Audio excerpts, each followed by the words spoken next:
Olha só, André, sim, aqui, essa situação já repercutiu aqui no Brasil e para os Estados Unidos, a Venezuela, ela faz uma organização de tráfico de drogas da América do Sul para os Estados Unidos. Donald Trump acusa Nicolás Maduro de narcotráfico, um tráfico, então, de forma terrorista. Então, por isso, está enviando esses navios de guerra para tentar evitar a chegada de drogas nos Estados Unidos. E a gente tem também o nome desses navios. São eles USS Gravely, USS Jason Dunham e USS Sampson. Eles são do tipo Destroyer, então são navios muito fortes que carregam mísseis também. Eles podem transportar cerca de 1.100 militares. Cada um deles leva inclusive 2 helicópteros, do modelo Seahawk, que são equipados também com mísseis, torpedos e sistemas anti-submarinos. Além disso, eles têm também sistema de lançamento vertical para mísseis de grandes distâncias e são capazes,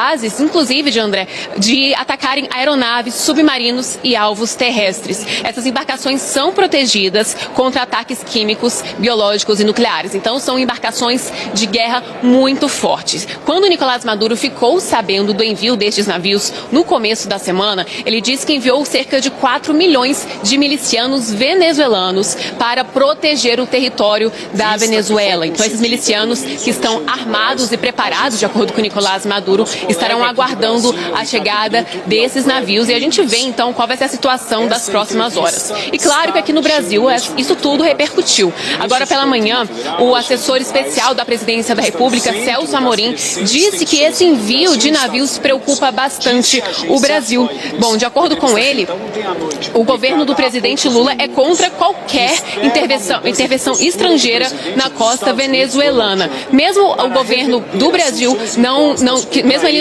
não reconhecendo a eleição da Venezuela do ano passado por falta de provas, o Celso Amorim disse que o Brasil precisa manter essa relação de Estado para Estado. Então, que tudo isso preocupa, sim, essa relação. Claro, a gente sabe que o Brasil está passando por uma situação mais delicada com as tarifas de Donald Trump. Então, assim, toda aquela articulação dentro do Palácio do Planalto para não ter um pronunciamento forte agora e oficial, mas Celso Amorim, assessor especial, já disse que sim, é uma situação preocupante, porque o Brasil precisa ter também essa relação de Estado do Brasil com a Venezuela, André. Então a gente continua acompanhando essa situação, porque vamos ver se vai ter novidade agora nas próximas horas. O das ações que a gente acompanhou ontem, hoje havia um certo movimento de recuperação, estou acompanhando inclusive aqui o índice financeiro, né, dos bancos que são listados no Ibovespa. A gente tem a maior parte dos papéis agora no campo negativo, ou seja, em uma nova queda depois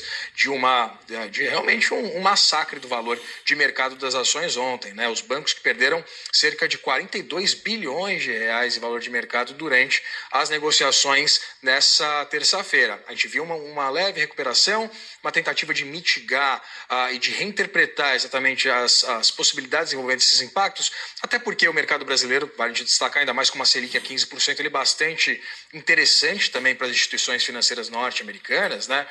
E é evidente que os efeitos da Lei Magnitsky, eles ainda também estão sendo mensurados pelas instituições financeiras, como eu disse já, a maior parte delas, pelo menos as mais importantes, com operações significativas nos Estados Unidos.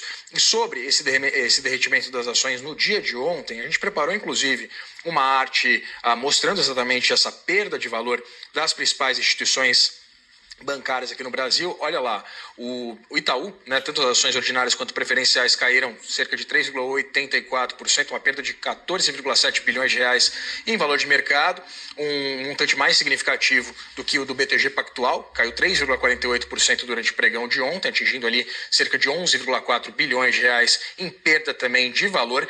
Banco do Brasil, bastante impactado, as ações bastante impactadas, uma queda mais expressiva. É evidente, como tem um valor de mercado menor do que seus parceiros privados, esse impacto ele foi mitigado ali em relação ao que a gente vê de Itaú e BTG. Ações do Bradesco também queda, né, perdendo 5,4 bilhões de reais ontem, e as ações do Santander caindo 4,88% ontem, também perdendo 3,2 bilhões de reais. Um momento de cautela por parte dos investidores, de correção exatamente por essa aversão ao risco e uma tentativa por parte das instituições financeiras de entender o que está sendo exigido por parte das autoridades norte-americanas norte-americanas, quais seriam os impactos dessas operações nos Estados Unidos por parte dessas instituições e, evidentemente, que tipo de resposta eles teriam que dar para a justiça brasileira entre a cruz e a espada. Ou desrespeitam a legislação, estão sujeitos a punições nos Estados Unidos com as suas operações por lá, ou desrespeitam a legislação brasileira e, evidentemente, também estão sujeitas a punições do ponto de vista judicial aqui.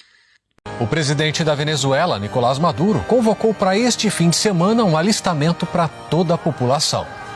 Nicolás Maduro chamou reservistas, homens, mulheres e todas as pessoas que queiram integrar o plano de soberania nacional. E a todo o povo.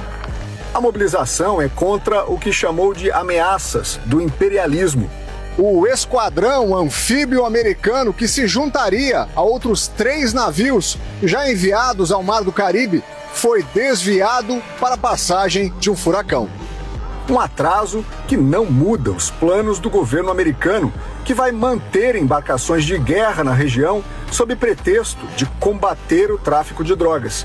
E para os Estados Unidos, Maduro é chefe do narcotráfico na Venezuela. Hoje, num encontro entre presidentes latino-americanos, Gustavo Petro, da Colômbia, sem citar os Estados Unidos, disse que estão usando o narcotráfico como desculpa para a invasão militar. Num possível confronto, a vantagem é americana. Um site que analisa o poderio militar de 145 nações mostra que os Estados Unidos estão no topo. Já a Venezuela ocupa o 50º lugar. Somente os 3 navios que estão no Mar do Caribe têm condições de lançar mísseis guiados e o sistema sofisticado de defesa poderia interceptar qualquer ameaça. A Venezuela não tem nada parecido. Ainda no governo do ditador Hugo Chávez, o país comprou armamentos, principalmente da Rússia e da China, e chegou a ter entre os anos de 2005 e 2013 um dos melhores sistemas de defesa aérea da América Latina. Afundado numa crise econômica e sem dinheiro para investir em segurança, as Forças Armadas enfrentam problemas de manutenção e treinamento. E o alistamento da população